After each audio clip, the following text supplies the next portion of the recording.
Seja bem-vindo ao segundo dia do Congresso Brasil Paralelo. A gente está muito feliz com o sucesso que está sendo esse evento e muito obrigado mesmo a você que nos acompanhou até aqui. Esse é um marco importante na história da conscientização brasileira.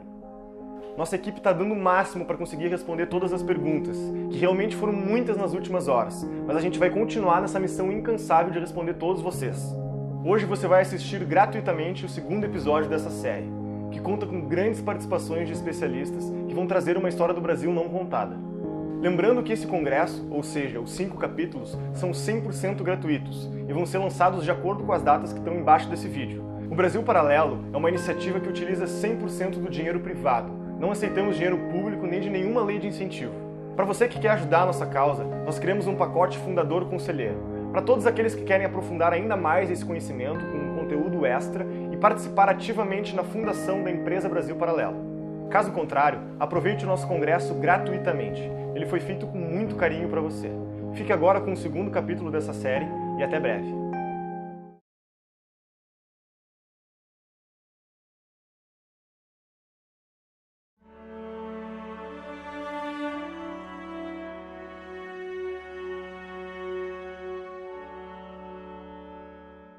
Seguimos nosso caminho por esse mar de longo, até que terça-feira das oitavas de Páscoa, que foram 21 dias de abril, topamos alguns sinais de terra. O capitão pôs o nome de A Terra de Vera Cruz. E dali avistamos homens que andavam pela praia, uns 7 ou 8. A feição deles era serem tanto avermelhados, de bons rostos e narizes bem feitos. Seus corpos são tão formosos que não pode ser mais. Eles não lavram nem criam. Nem há aqui boi ou vaca, cabra, ovelha ou galinha, ou qualquer outro animal que esteja acostumado a viver do homem.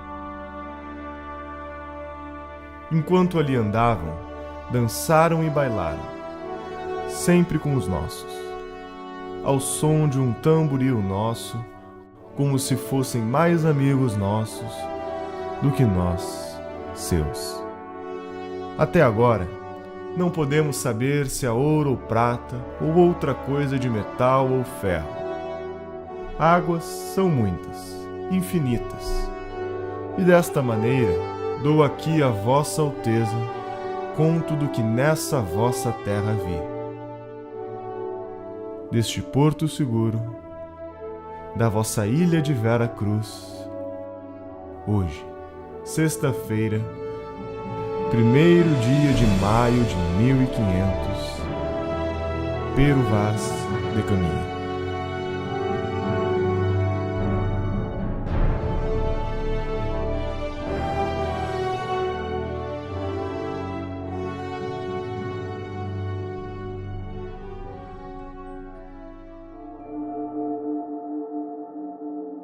História é um lugar de pessoas sérias que querem investigar os temas, não querem agradar partidos. Querem investigar os temas. Isso é história. História não é exercício de simpatia. O historiador, já ensinou Leopold von Ranke, ele deve ser emocionalmente frio.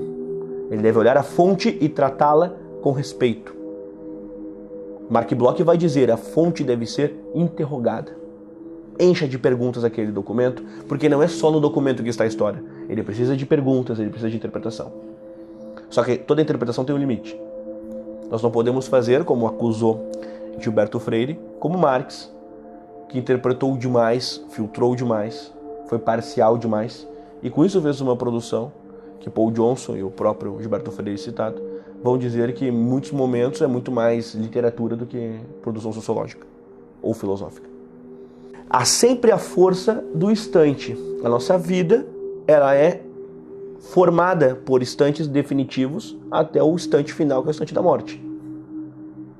E no Brasil, os instantes políticos, os grandes instantes políticos, eles são discutidos de modo muito escasso e na maior parte das vezes para garantir interesses interpretativos e não um interesse genuíno com as fontes de investigação de leitura do passado. Não é para construir um novo Brasil, construir uma história de um Brasil perfeito. Não, mas é para discutir a história do Brasil tal qual ela foi.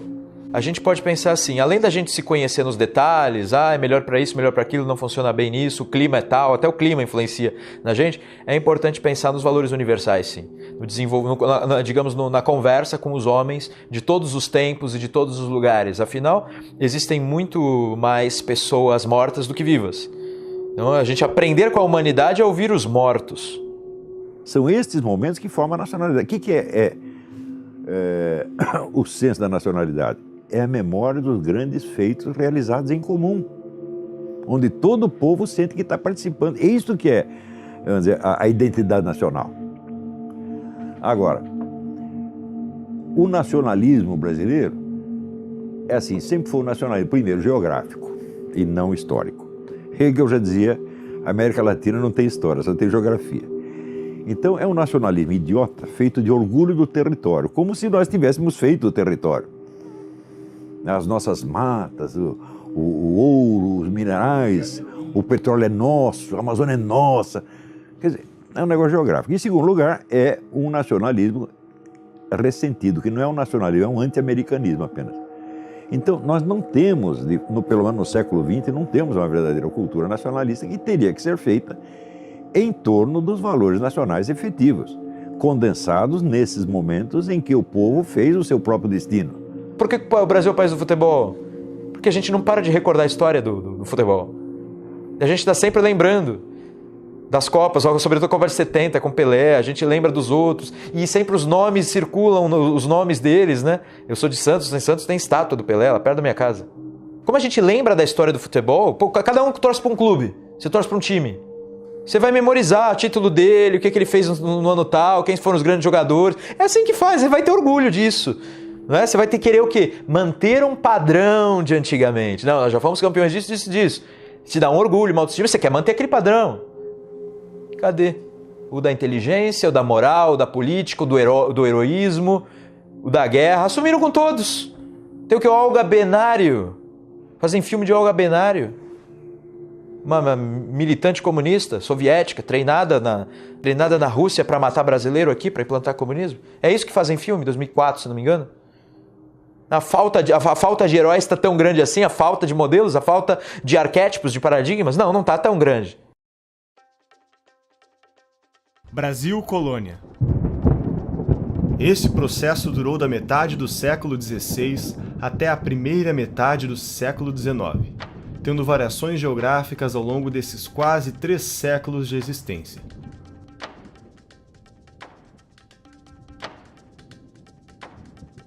Durante esse período, nunca o Brasil teve o título ou designação oficial de colônia.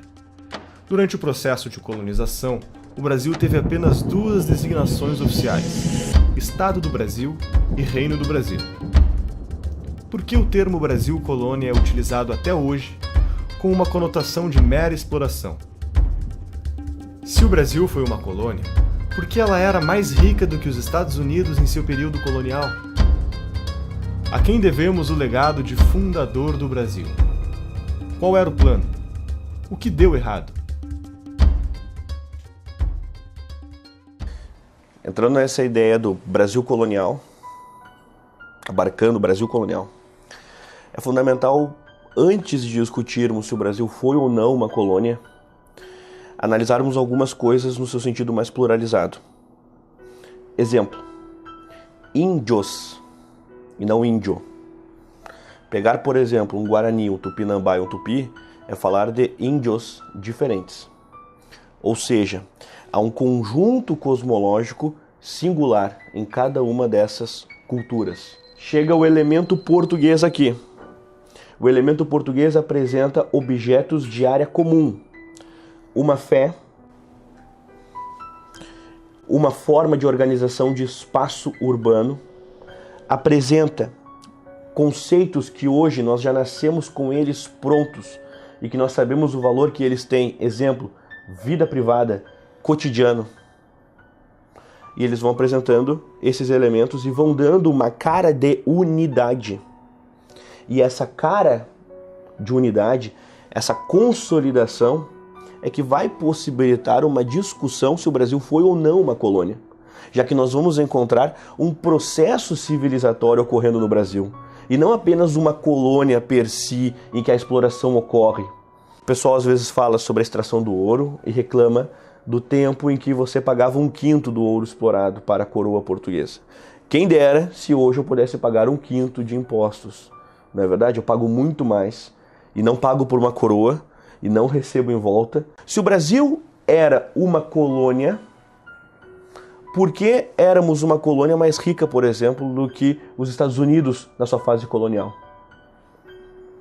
Quais são os méritos do processo português no Brasil, já que nós tantas vezes não os discutimos e nós não vemos esse tipo de discussão? Quais são esses méritos? E por que a história do Brasil é explicada sempre a partir apenas dos ciclos econômicos? Então, se a ideia é falar de um Brasil português, ela pelo menos me soa sempre melhor. A história do Brasil é riquíssima, né? Nós normalmente perdemos de vista, infelizmente, a substância da forma como, vamos dizer assim, o elemento essencial de como a educação no Brasil ela foi, vamos dizer, praticada desde o período da fundação do Brasil. Quer dizer, o período colonial foi um período em que, claro, nós não tivemos uma pulverização da educação, os processos pedagógicos, eles ainda eram muito restritos, né, a certos nichos, a certos grupos, mas nesses grupos, nesses nichos, nós tínhamos ali verdadeira educação. E é difícil discutir esses temas, por quê? Porque ainda há, no nosso tempo, uma imagem muito ruim construída sobre as mais variadas justificativas de nossa tradição. Dom João VI continua sendo associado a um gordo, corno, comedor de coxinhas. E até onde isso vai? O pessoal adora, dentro da historiografia, dizer que tal contexto foi bom ou ruim para o indígena, mas olhando sob o viés contemporâneo, sob as células oculares de nosso contemporâneo. Mas vamos nos remeter lá ao século XVI. Vocês já pararam para pensar que, para o indígena, aqueles espelhos representavam uma coisa excelente? E que o pau-brasil para eles era uma coisa banal? E de que, nesse sentido, eles escolheram aquilo. Eles também tinham uma autonomia humana. Brasil Imperial é um período da história brasileira entre 7 de setembro de 1822, a independência do Brasil, e 15 de novembro de 1889, a proclamação da República. Neste período, o Brasil foi governado por 2 monarcas, Dom Pedro I e Dom Pedro II. Como realmente foi a fundação do Brasil? Durante esse processo, muita coisa aconteceu. Uma versão da história é conhecida, a outra, nem tanto. A questão do José Bonifácio apareceu para mim, sobretudo quando eu estava querendo saber a respeito da nossa fundação, quem era o nosso fundador. Aqui no Brasil, nós tínhamos aquela ideia de que um português da família real, montado num jumento, na verdade era uma mula, né? Numa mula, com caganeira, gritou independência ou morte. E quando as pessoas me contavam sobre suas independências nos outros países e perguntavam da minha, eu percebia, eu não posso falar a minha história, não, isso não faz sentido. Não. Quando, em 1808, a família real vem para o Brasil, nós começamos ali a ter certas bases fundantes.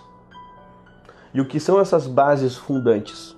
São, dentre outras coisas, elementos que toda nação tem e que o Brasil não tinha. A questão da imprensa, por exemplo, a questão de um exército organizado, um exército próprio, enfim. Dom João VI traz para o Brasil valores, ainda como príncipe regente de Portugal, que o Brasil não tinha. Então vira um país. Daí ele cria o Banco do Brasil, cria os portos, o ensino superior, etc. Toda a infraestrutura brasileira foi Dom João VI começou. Embora eu não concorde com a tese de que a família real era inculta, não concordo com nada disso. A biblioteca transportada por Dom João VI foi imensa. O amor dele por música, por pintura. O cara era culto, não é o imbecil que comia coxinha. Ocorre uma revolução em Portugal, a Revolução do Porto, e nesse contexto eles queriam obrigar, então, o Dom João a voltar do Brasil para Portugal, porque estavam já enciumados, estavam achando que só o Brasil ia para frente, coisas assim. Volta Dom João VI e depois eles queriam que o próprio Pedro voltasse também. E aí que o José Bonifácio diz não, ele acha que se o Dom Pedro voltar, o Brasil, ele não tinha essa comunicação de hoje, nem em estradas, nem em internet, nem em correios. O Rio de Janeiro se transformou em centro das províncias quando veio Dom João VI. Antes disso, cada província era um universo diferente. Então, esse centro, o José Bonifácio diz, precisamos manter esse centro.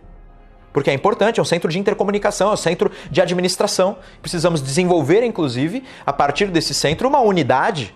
Então, José Bonifácio, em alguma medida, Dom João VI, na prática, ele deixa a estrutura do que seria o Brasil. José Bonifácio inventa com consciência, consciente do que fazia. O Brasil tem que ter este território unido.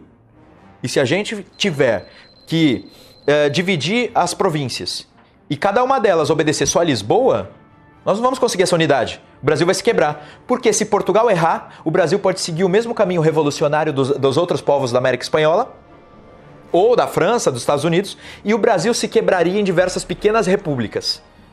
E ele dizia, isso vai ser péssimo, enquanto a gente pode manter um grande e vasto império, que era a ideia dele, certo? Então José Bonifácio escreve uma carta muito mal criada para Dom Pedro, antes do dia do fico. Então vai ter o dia do fico e o José Bonifácio escreve para ele que se você tem honra de homem, né, e de príncipe, você vai ficar. Porque senão você vai ser responsável pelo rio de sangue que vai correr aqui. Essa foi a carta que José Bonifácio mandou. O José Bonifácio, dias depois, é chamado para integrar o ministério. Então, Dom Pedro I deu muito valor. Não era Dom Pedro I ainda, né? É príncipe regente. Mas Dom Pedro deu muito valor a José Bonifácio. José Bonifácio integra o ministério. A partir daí, ele manda Dom Pedro viajar pelas províncias. A ideia era viaje de província por província, porque o brasileiro tem esse valor ao símbolo do imperador, do rei. É que o José Bonifácio que cria o termo império, ele muda isso. O Portugal estava acostumado a falar em rei e reino. Então, ele fala, para a gente fundar esse império, eu preciso da unidade. Para fixar a unidade, eu preciso de um centro de força e união. O centro é o Rio de Janeiro, e a pessoa que simboliza esse centro é Pedro. Pedro, viaje para as províncias e conquiste o povo. Pedro era carismático. Coloca o Dom Pedro como, digamos, o símbolo de união. Foi José Bonifácio. E como é que eu tenho certeza disso? Porque ele fundou uma sociedade paramaçônica para enfrentar a maçonaria. Ele sabia muito de sociedade secreta. Ele fundou uma sociedade secreta chamada a Nobre Ordem dos Cavaleiros da Santa Cruz. Santa Cruz, um dos nomes antigos do Brasil. Na sociedade secreta dele tinha uma das lojas, né, que ele não chamava de loja, chamava de falência, chamava-se Independência ou Morte, muito antes do grito. Ele inventou o termo. Ele coloca Dom Pedro de Arconte-Rei, que era o cargo mais alto, que é quase o imperador. E ele, logo em seguida, que quando o Brasil, primeiro império, Dom Pedro I, qual é o primeiro-ministro? José Bonifácio. Toda a estrutura ele criou na sociedade secreta dele. Enquanto estavam discutindo se ia ser república, se ia manter o príncipe dele, já tinha montado tudo. E aí, por isso que ele é o fundador do Brasil, tá entendendo? O que é o projeto antigo que herda desde Dom Henrique, que era o príncipe das grandes navegações, dos Joões anteriores a Dom João VI, tudo. O que ele faz? Não, Portugal, o grande império, o ideal de grande império, o ideal de civilização cristã, certo? O ideal de ser maior que os gregos, que é o ideal de Camões. Ele diz Portugal superou os gregos. Aquilo que cantavam os gregos fica pequeno se a gente fala das grandes navegações de Portugal. Esse é o ideal. José Bonifácio traz para o Brasil. Então vamos defender, Cavaleiros da Santa Cruz. Vamos defender essa coisa gigante. E o último discurso dele em Portugal foi que terras para o grande e vasto império, para a gente fazer uma nova civilização. Onde a gente tenha o assento com 2 S, claro, a gente tenha o assento para as ciências, as letras e as artes. A gente até fica emocionado de pensar no que o Brasil se transformou, tendo uma fundação, um fundador desse e um ideal de fundação desse. O Brasil era isso tudo.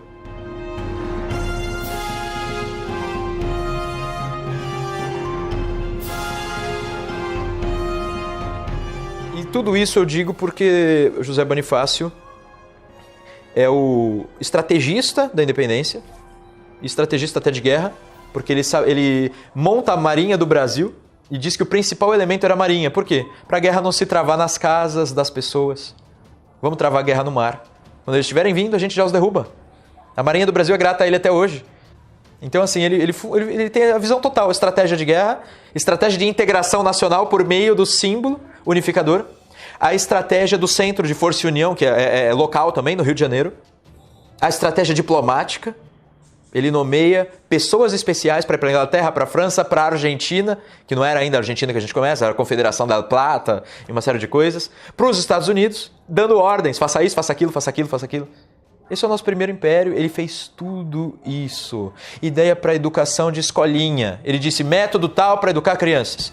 Universidade vai ser fundada em São Paulo com essas e essas bases, cursos tais e tais. Tá? Como tratar os franceses? A gente faz isso e cria um ciúme com os ingleses. Se eles não obedecerem, a gente vai para os ingleses. Se eles não gostarem, a gente fala que a gente se une com os argentinos e mata todos eles. E coisa assim. Ideal de integração americana, que fala, não sei o que a esquerda pega, Foro de São Paulo, tem nada a ver, ele inventou. Com outros objetivos, com outras funções, com aproveitamento evidentemente comercial, mas sobretudo de autodefesa. Não vamos deixar a Europa mandar aqui. Brasil República. A República no Brasil surge principalmente a partir de 3 questões. A primeira está relacionada à forma com que o abolicionismo foi feito. Naquela época, os escravos eram tidos como propriedade. E como toda propriedade, tinha um valor de mercado. O abolicionismo foi feito de tal forma que os proprietários não receberam nenhum ressarcimento para abrirem mão de seus escravos. Isso fez com que o Império perdesse o apoio dessa classe. A segunda questão está relacionada ao exército. O exército lutou na Guerra do Paraguai por um tempo excessivo. Existia um desprestígio em relação à marinha, pois o Império privilegiava e premiava a marinha enquanto o exército estava morrendo na Guerra do Paraguai. Isso fez com que Dom Pedro perdesse o apoio do exército também. A terceira questão foi religiosa. Dom Pedro entra em conflito com a igreja, não segue algumas bulas papais que proíbem o casamento entre maçons e católicas, manda prender bispos que seguem ordens da igreja e não as suas, e acaba perdendo o apoio dos fiéis. Quando teve a independência, o Brasil tinha 3.000 monges. Quando chegou no dia da República, tinha 8. O governo imperial não deixava os superiores das ordens religiosas fiscalizar o que estava acontecendo dentro, não deixava fundar novas escolas religiosas. Isso, a igreja estava acabando. A República veio de um acordo entre a igreja e uma parcela da maçonaria, porque ali era todo mundo maçom, o imperador maçom, o republicano era maçom, todo mundo maçom. Então tem uma briga interna na maçonaria e a igreja se aliou com uma parte e apoiou a República. Quando a República é instaurada, que é um golpe em cima da monarquia, a monarquia já tinha construído esse argumento. A República simplesmente aprofunda e leva isso a uma estratosfera.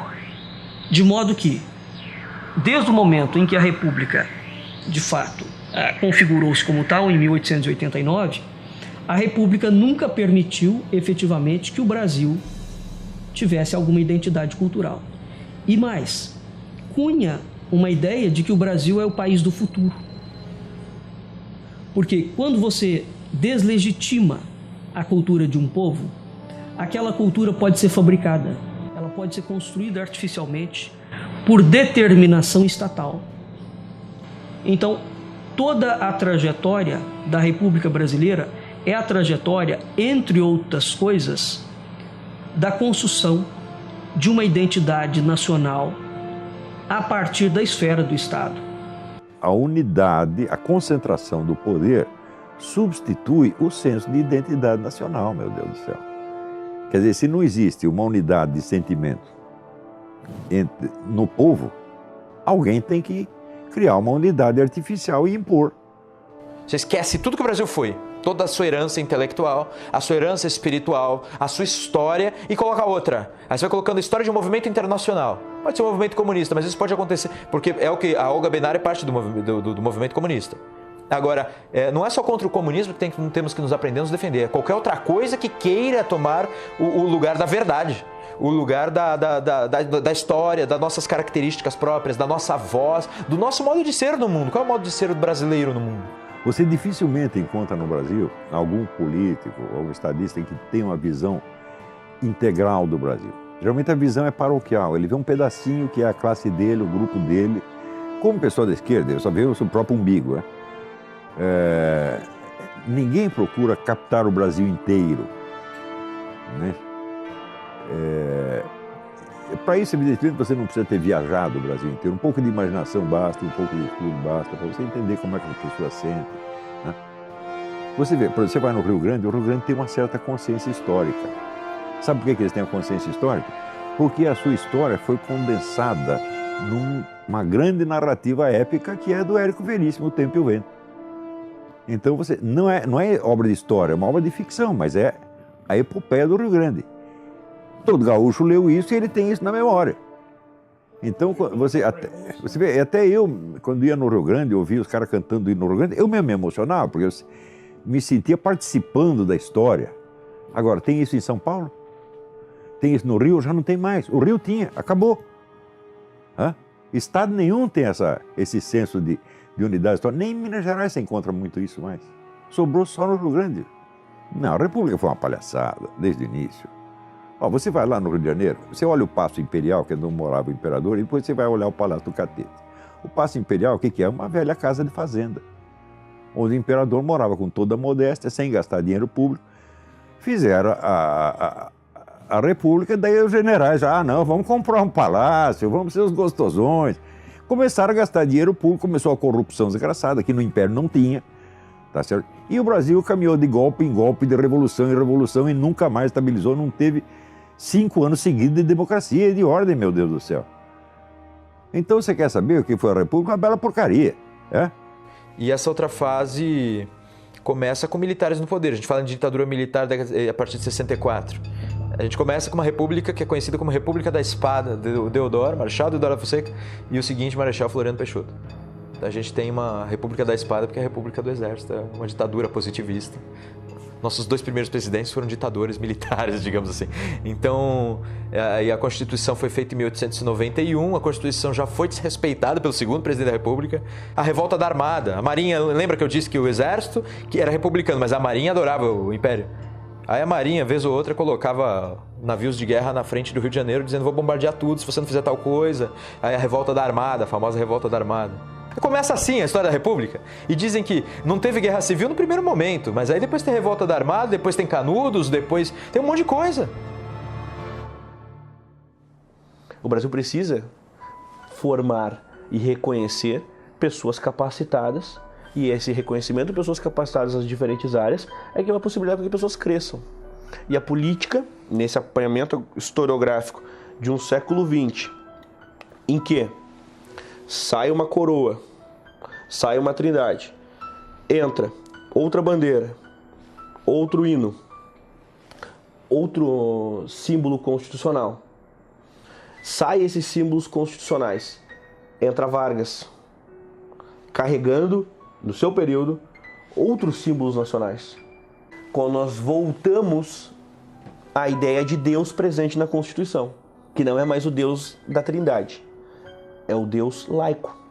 É o Deus que abre um conjunto de possibilidades em que até Vargas ou Lula podem ser o Messias. Sai Vargas, uma Brasília surge. Eu estou fazendo tudo isso assim, de forma acelerada. Sai Brasília, no sentido de apresentação simbólica, nós temos 64. Sai 64, nós temos um novo Brasil para muitos. O novo processo de independência ocorreu em 88. Sai 88, 2002. Eis o momento de libertação do povo. Não, a libertação do povo aqui já aconteceu. Já aconteceu há muito tempo. Então esse processo de mudanças simbólicas, esses vácuos, germina a existência de todo tipo de tirania. Deixa ali, as sementes estão bem postas.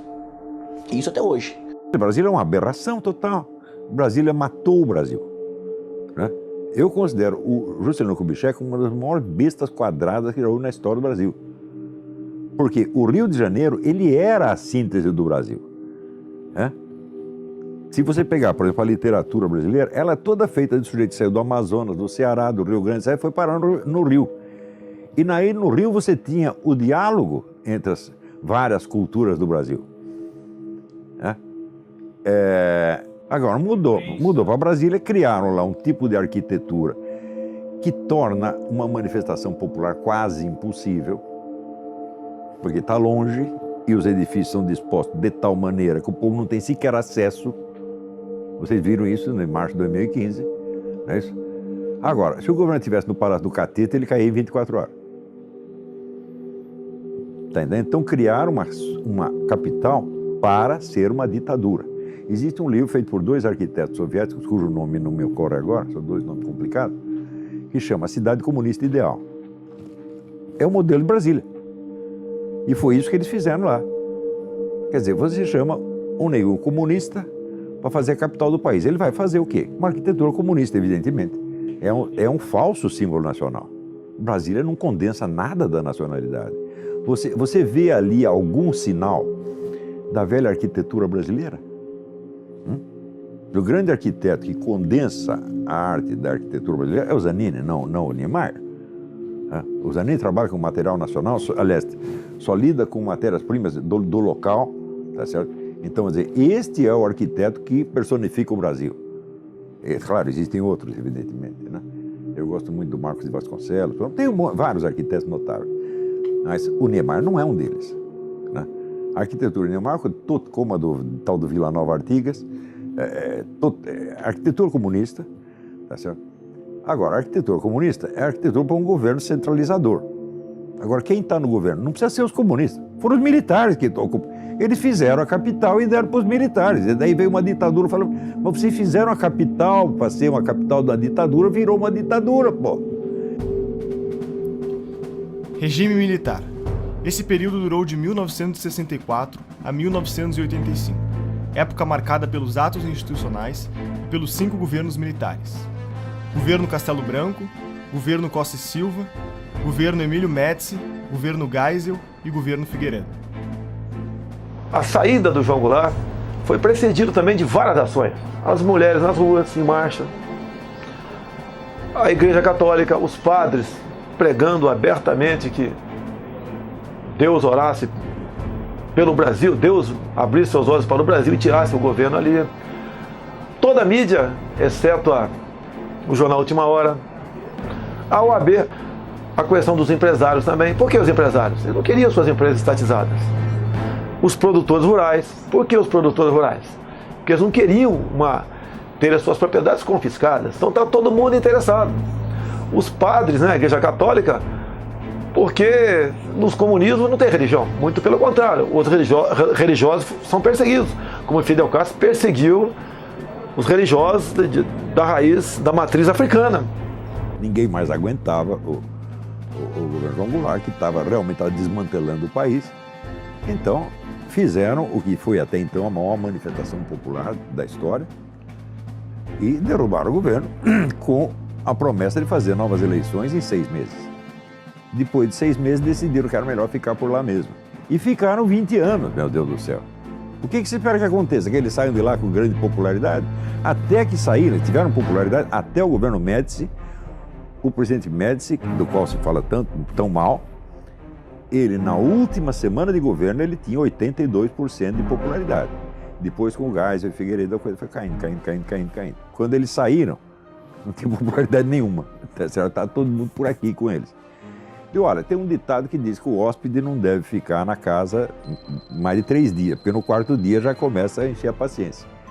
Os militares cometeram esse grande erro, disseram, nós vamos ali resolver o problema e vamos para casa. Ficaram lá 20 anos, meu Deus do céu. Aquilo poderia ter marcado a nossa história para sempre. Bastava que eles cumprissem o que prometeram ao povo. O Brasil tem um risco. O que é o risco Brasil? Nós temos uma Constituição extremamente interventora, extremamente forte, em que o Estado manda sempre, manda em tudo. Se elegermos um socialista ou um comunista em cima dessa Constituição, você tem facilmente um Estado totalitário, porque juridicamente ele já tem o poder para criar o Estado totalitário.